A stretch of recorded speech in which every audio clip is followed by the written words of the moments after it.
Are going over biblical archaeology, and last week we started looking at the places where Jesus lived and began his ministry. We've talked about a lot. We've talked about how Jesus kind of disappears in the biblical narrative after he's born. For about 30 years, he's MIA, with the exception of Luke's gospel. Luke has him appear one time when he's 12 years old, and then he drops out of Luke and doesn't reemerge until he begins his ministry in his 30s. We talked about some of the political and religious backdrops that caused Jesus to lay low. Jesus would have been in Sepphoris, just 4 miles from Nazareth, as that city was being built up. Basically from nothing. They recruited Jewish workers from the region to build up Sepphoris, and Sepphoris is a really cool city. It was known as the city of mosaics. It was known for the beautiful mosaics. So I put the map back up just to show a little bit. We're going to concentrate on the Sea of Galilee region, where Jesus spent the first part of his ministry. Then he started to wander out from there, and a lot of interesting stuff. So if you look at some of these cities, they sound familiar, or villages really. They sound familiar, right? Chorazin and Bethsaida. You know that from the famous "Woe to you" passages that Jesus said. Woe to you, Chorazin! Woe to you, Bethsaida! We're going to look at Bethsaida here in a little bit and talk about some of the ministry that Jesus did there. You have Capernaum, where Peter was from. Jesus spent a lot of time in Capernaum, and that's called his second hometown. Capernaum's a really cool fishing town. There was a toll booth set up in Capernaum. The Pennsylvania Turnpike is nothing new. People have been charging tolls for thousands of years. You had to pay a toll to cross one side of the lake to the other by boat, and when you came into Capernaum, there was a toll booth set up, and if you wanted to dock, you had to stop, pay your toll, then you could dock and get off your boat. So that's kind of interesting. It's actually mentioned in the scriptures. Then you have Gennesaret, a lot of action there. Magdala, where Mary was from, Mary Magdalene. Tiberius was the new capital that Herod Antipas had built that Jewish people did not go into. That was an all-Gentile town. Pretty unimpressive, as Jacob said. When they were there, they were actually, sounded like you were kind of bored. Not much to see in Tiberius. And Herod was going to build this magnificent city to impress Caesar, and didn't quite work out, I think, the way he had planned. So we're going to talk about Bethsaida here in a little bit, but here's just kind of zooming out a little bit and looking at Lower Galilee, Upper Galilee, where Jesus spent a lot of his ministry. Of course, he was from Nazareth, which was southwest of the Sea of Galilee. I think this is oriented north. Okay, so Bethsaida. I don't have this on the screen, but we're going to look in our Bible. Bethsaida was the feeding of the 5,000, which was pretty significant. Bethsaida was just a small village. It wasn't this booming city. In fact, the Gospels say that Jesus was going to Bethsaida to avoid people. He was going to, it calls it a desolate place. People were crowding in around the disciples and Jesus because they were healing people, so people came from villages. There were thousands of people, and I think it's Mark's gospel. Mark says that they had no leisure even to eat. So they hadn't eaten or slept for quite a while. They got in the boat to go to a quiet, desolate place. They landed in Bethsaida, and they were met by thousands of people. We're hearing myself. That's like a bonus. You get to hear me twice.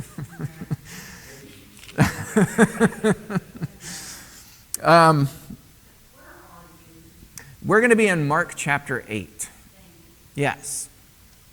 So Bethsaida, again, most known for the feeding of the 5,000, but then there's this other event that was this weird event. This is the only other time that Bethsaida is mentioned where something actually happened, besides for the Woe to You passage, but where ministry actually took place. This is the only other time that it's mentioned. And you're going to remember this story as soon as we start to read it. Mark chapter 8, starting in verse 22. And they came to Bethsaida. And some people brought to him a blind man and begged him to touch him. And he took the blind man by the hand and led him out of the village. And when he had spit on his eyes and laid his hands on him, he asked him, "Do you see anything?" And he looked up and said, "I see people, but they look like trees walking." Then Jesus laid his hands on his eyes again, and he opened his eyes. His sight was restored, and he saw everything clearly. And he sent him to his home, saying, "Do not even enter the village." All right, a lot of really bizarre stuff about this story, right? First of all, it's in Bethsaida, which isn't that odd. But then it starts getting weird. People are begging Jesus to touch the man. Why do you think that's significant? Or what's different about that?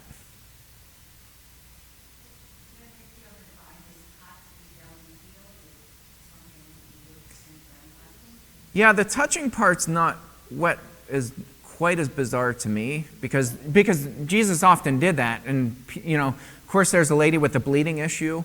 She wanted just to touch, a corner of his robe, because people are accustomed to touching, and touch was definitely associated with healing.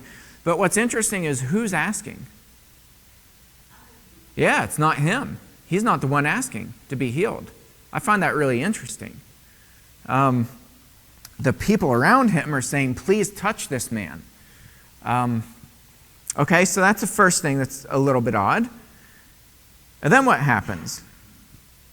He took the blind man by the hand and did what? Yeah, takes him out of town. It's a little strange, isn't it? It's not Jesus' typical method of healing people. He doesn't typically say, "Okay, come with me. I'm going to walk you. I'm going to lead you out of town." And it sounds like he's not really saying anything to it. It's not like he said, "I'm going to lead you out of town and heal you." He just takes him by the hand and starts to walk and leads him out of the village. That's strange. Or it's unusual. It's not typical of Jesus. Okay, then what happens next? When he had what? Spit on his eyes. Now Jesus is just getting weird. Right? Jesus typically does what when he heals people?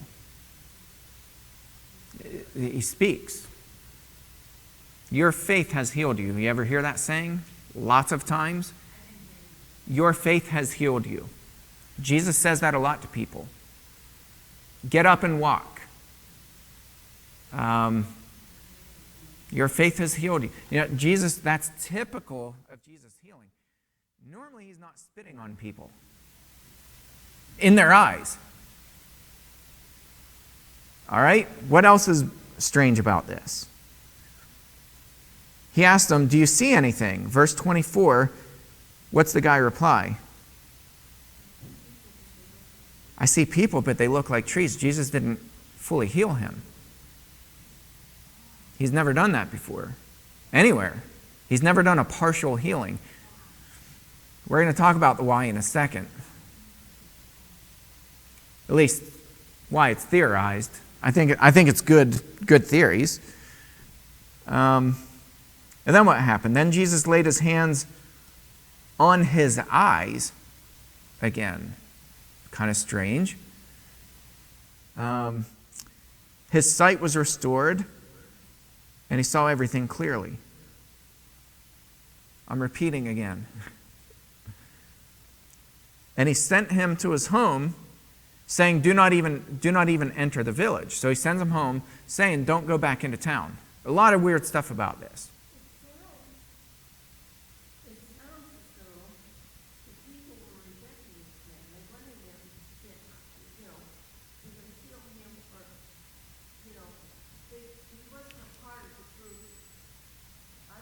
Yeah. Yeah, that's possible. Yeah.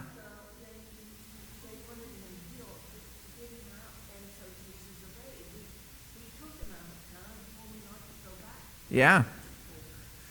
Yeah, that's kind of an interesting thought. Maybe this guy wasn't really accepted by the people from the village. He was a little bit off. Certainly people are jumping in and speaking on behalf of this guy instead of letting him speak for himself is kind of what it appears to me. Don't go back into the village. That seems strange for the very place where people were asking Jesus to heal him, and Jesus says, don't go back there. So it's very possible that he was not accepted in his village, which is kind of an interesting theory that fits with why people think Mark lays out the story why he does. And where? How many chapters are in Mark? 16. Which chapter does this fall in? 8. Particularly where? Halfway through chapter 8. It's exactly halfway through the Gospel of Mark. What's interesting is this is a kind of a climactic story in the Gospel of Mark. Mark lays it out this way, where in the first part of Mark, there's this almost fumbling, blatant ignorance and stupidity around people, Jesus' own disciples particularly, realizing that Jesus is who he says he is, that he's the Messiah. They're getting into fights, right? Which one of us is the greatest? A couple times this happens in Mark, or Luke rather. Mark. Where are we? Where Mark? So this happens several times in Mark, and Jesus keeps trying to reveal himself kind of gradually as the Messiah, and it's not really working. And the story is kind of interesting because it becomes symbolic of what's been happening for the revelation of Jesus in Mark's gospel. There's this partial seeing where the disciples, they know there's something powerful about Jesus, but they don't quite know exactly what to make of him. They're still fighting over which is the greatest, which is interesting about what you say, Sharon, because, if this man was not really accepted in his village, the disciples are kind of the outcasts at this point too. They're these weird kind of loser fishermen who weren't trained in the law. They're not scribes and, attorneys and things like that. They're just kind of common fishermen, and they're certainly not welcome, so to speak, in the synagogues. Definitely not as a rabbi's close followers and teachers. They're instructing people, right? Every town that they go to, they're healing, they're instructing people. So there's kind of this rejection of them. And then there's kind of this aha moment. The guy's like, okay, I see some people, but they look like trees. And then Jesus touches his eyes again. Now what do you see? Oh, now I see people clearly. Okay, so Jesus, at his command, there's like this light switch where all of a sudden Jesus is seen clearly. And think about it too, it's not just the people. Who's the first person this man's going to see when he's healed? Jesus himself. So it's this really interesting story and interesting placement. Look at the very next verse. Chapter 27, what happens? Verse 27. And Jesus went on with his disciples to the villages of Caesarea Philippi, and on the way he asked his disciples. Okay, so first of all, let's pause. Who initiates this conversation? Jesus himself. Who do people say that I am? And they told him, what's the answer? Kind of a little blurry at first, isn't it? They told him John the Baptist, and others say Elijah, and others one of the prophets. We see people, but they kind of look like trees dancing around, right? Their reply is very similar to what happened in the story of this blind man being healed. And then Jesus said to them, again, who initiates the question? Jesus does. But who do you say that I am? What do you see is another way to put that. What do you see? And Peter answered him very clearly, you are the Christ. And he strictly charged them, what? Don't tell anyone. And he told the man, do not go back into the villages. There's this incredibly close parallel. Mark is doing this on purpose. He kind of overlaps these two stories. And then in the Gospel of Mark, from this point on, if you go back and reread Mark, from this point on, from Peter's confession on, the disciples never waver. They know exactly who Jesus is. They're speaking with confidence in places where they go. They're commanding demons with authority. They're healing people with authority. If you look at the first part of Mark, that's not the picture that you see. And so Mark is doing this really incredible method of telling a story, telling the narrative, where the climax is the revelation, the clear revelation of Jesus as the Christ. And from that point on, the disciples, they're like, oh, now we get it. It's really interesting, isn't it? This happened in Bethsaida. So Bethsaida is really significant. And it's also significant that Jesus said, woe to you, that he's condemning Bethsaida, which could be, Sharon, part of why he told this man, don't go back into the village. Not really worth going back in there because they're not going to believe it anyway. Really significant events that took place in Bethsaida. Okay, this is just kind of, for an FYI, just a little neat thing that I thought was really neat. This is a village in the northeast side, kind of east of Bethsaida, over there where I forget the name of the town, but it's cut off. Gaml. I can't remember the name of it. Anyway, right in that region is where this is, and archaeologists discovered a really cool 5th century synagogue that's in very good shape. But not only is the synagogue in good shape, the houses in this village are in really good shape. And these houses date to the time of Jesus, to the 1st century, a little bit before. I don't know if you guys went to this, if you went that far north, Jacob, or my in-laws. You guys went to Israel. But this is they basically took this little town and they built a replica village of what a Galilean village would have looked like in the 1st century. So you see the press here, the big millstone, and then they would get the donkeys and pull it around. You remember Jesus saying about children, I like this passage, that if you cause one of my little ones to stumble, it would be better for you to have what? Not a millstone. A large millstone is the English translation. The literal translation is a blending of two words, donkey millstone. It's not just a millstone, it's one that you had to tie donkeys to pull it, because it was too big for people to push or pull. I think they pushed. Donkeys pulled. I'm assuming this. I've never actually seen one of these work. But this is a donkey millstone. So the donkeys would be tied to this, and they would pull the millstone, and it crushes, it's your press. It crushes your olives or whatever you're putting in the press. This is what Jesus said would be better to be wrapped around somebody's neck. And what else? And that they're drowned in where? The depth of the sea, the deepest of the seas, is a literal translation. So it's this double death, very gruesome death. The image of having one of these wrapped around your neck, where your neck is snapped as it's pushed over the side of the boat, and then it drags you down to the depth of the sea. Going back several lessons ago, you know that Jewish people didn't like being in water. Why?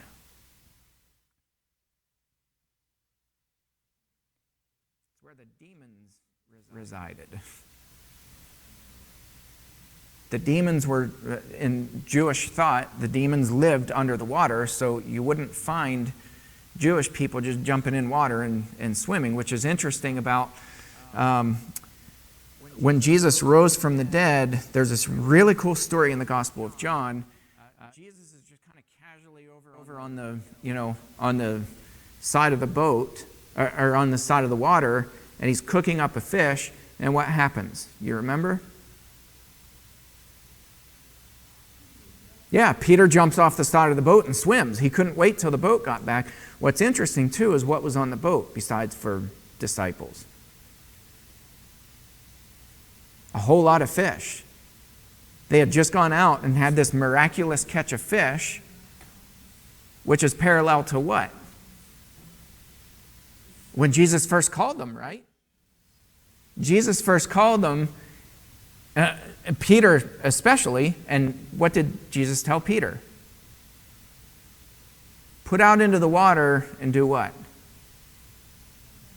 Let your net down where specifically? On the other side of the boat. Because Peter's like, well, we've been out all night. They were washing their nets. They were done. They had fished all night, didn't catch anything. Peter said, well, because you said to do it, we'll do it. They let their net down. They catch so many fish that it's breaking. The net's breaking. They put the fish in the boat begins to sink.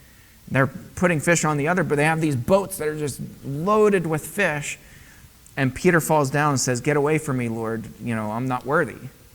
Jesus says, from now on, you're going to be catching men. You're going to be fishers of men. Okay, that's when Jesus first called them. And then when Jesus raises from the dead, they have this miraculous catch, right? Again. And right after this miraculous catch of fish, who do they see? Jesus. Yes.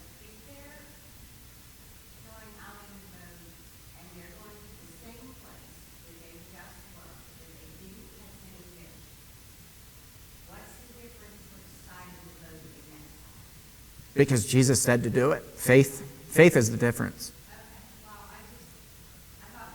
Yeah. Yeah, faith. Yeah, Jesus said to do it. So that's a really cool, so just so many blendings of these cool stories. So Peter, what else do we know about Peter in an incident with water? Yeah, walking on water. The powerful thing about Jesus getting out of the boat and walking on water is not that there's a raging storm. That was powerful enough, but why else was that story significant? Peter wouldn't be caught dead walking on the water even if it was a clear, calm day like today, here. Peter wouldn't be caught dead doing it. So it's not just the storm, it's that storm was invoked by what? In their mind, the demons must really be active. And then Jesus looks at Peter and says, come. It's so fascinating. And Peter had to have thought back. And it's significant too. Who's the one who confesses Jesus as Christ? Right? Peter. Why is Peter's faith so strong?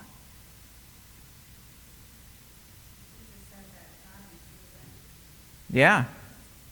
Makes you wonder how, though, right? Like you see these life-changing things that happen to Peter, and I wonder if that was part of the revelation, where Peter, because I don't think it was like God just opened up his brain and said, Jesus is the Christ. I think Peter was witness to these things. Where else was Peter? Kind of getting off topic. I wasn't planning on talking about all this, but it's just it's cool piecing this together. Where else was Peter that was significant? Yeah, Transfiguration. That's right. And Peter, do you remember what he said? Peter said this because he didn't know what he was talking about. He didn't know what was happening. Yeah, to make the shelters. Peter says to Jesus, hey, would it be good for us to make shelters for Moses and Elijah? They're on the mountain, and Peter's like kind of out of it. And he's like, hey, would it be good for us to make shelters for Peter and Elijah? I mean, for Moses and Elijah? What's that? Right, and Jesus. Yeah, the 3 shelters. So Peter has these life-changing events that are happening to him, and I think that's part of the revelation, where when this happens in Mark, as Mark lays this out, now Jesus asks the question, but who do you say that I am? Peter says, you are the Christ. And from that point on, Peter, with the exception of the denial, Peter's kind of firing on all cylinders.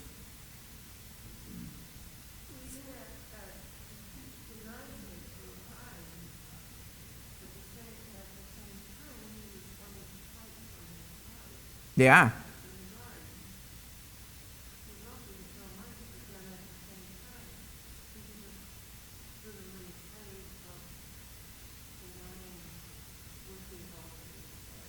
Yeah. Yeah. Yeah. Pretty powerful stuff. Very powerful.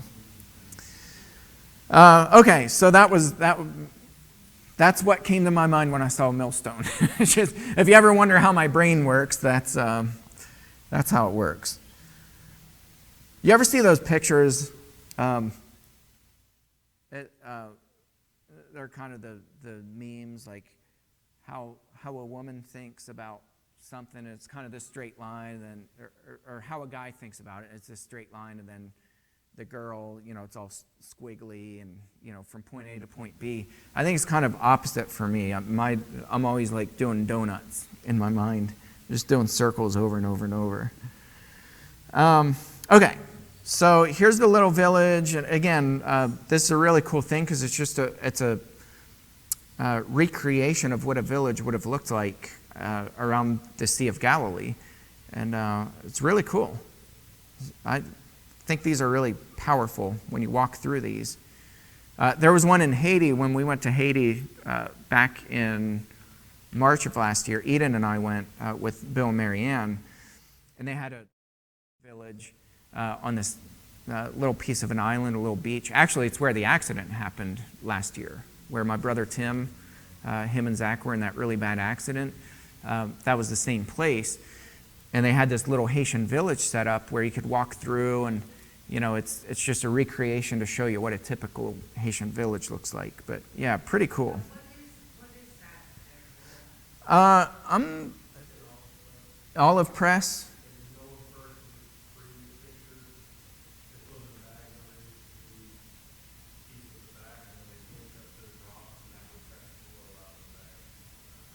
Okay. So I assume the thing on the left side. Yeah. Okay. So there's a lot of stuff you can do with olive oil too, besides for eat it. But yeah, it makes good lamp oil, all kinds of cool stuff, medicinal stuff. Olives were really significant, especially around Galilee. Galilee was really fertile. The Sea of Galilee, they had figs were really common. Remember the story of the withered fig? That's another interesting one where Jesus is walking along and it's out of season, and Jesus curses the fig tree because it doesn't have any fruit on it. Well, what's interesting about that is a lot of times we gloss over that. It was out of season. Of course it didn't have any figs. And then Jesus curses the tree, and then it withers. So I don't remember if I rung the first bell. Now I did. Again, here's more pictures from that village. Just shows you pretty cool. Behind it, there's, see those pillars in the top right corner there? That's the synagogue. I'm not sure. I think in the forefront, this is a house. And then in the background where the pillars are, that's the synagogue. So it's interesting is another thing too, in the top left corner, you see there a little cylinder looking thing. That looks to me like a chimney. I'm pretty sure that's a chimney, which was kind of common too for cooking and things like that. You could cook in your house. Here's the synagogue. They still have some of the pillars here, the cylinders. The archway here looks like seating in the back with kind of a stage for speaking.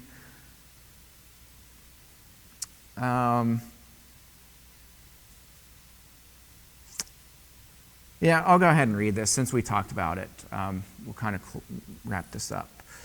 Matthew 4:18-22, Jesus called his first disciples. As Jesus was walking beside the Sea of Galilee, he saw two brothers, Simon called Peter and his brother Andrew. They were casting a net into the lake, for they were fishermen. Come follow me, Jesus said. Once they left their nets and followed him. Going from there, he saw two other brothers, James, son of Zebedee, and his brother John. They were in a boat with their father Zebedee, preparing their nets. Jesus called them, and immediately they left the boat and their father and followed him. What's interesting, too, is something we don't think about is how strategic Jesus was with who he called, why he called them, where he called them, and where he did his ministry. He was extremely efficient with his ministry. Again, in 3 years, Jesus did more in his ministry than probably we've done in the history of this church. And that's not uncommon for a lot of the churches. Look at the thousands and thousands and thousands and thousands of people that he reached. Unless you say, well, that was Jesus, he's the Son of God. Okay, what about when he left? Not only were his disciples, his apostles, effective, but even after they were, in 1 Thessalonians, look at how Paul opens up his letter to the church in Thessalonica. 1 Thessalonians, Paul says, there's not even any need for us to come down there because you guys have spread the gospel so far and wide that we don't even need to come. Look how quickly that happened. And we know there's evidence of that outside of the Bible. We see evidence that Christianity just exploded. It was everywhere. Pagans were turning to Christ like crazy. So what's significant about this is what mode of transportation did Jesus use? Walk and what? Boats. Where did he get the boats from? You don't say. So very interestingly too, in 1986, there was a severe drought in Israel. And the Sea of Galilee, for the first time in a couple thousand years, had receded to a point that it had never been before.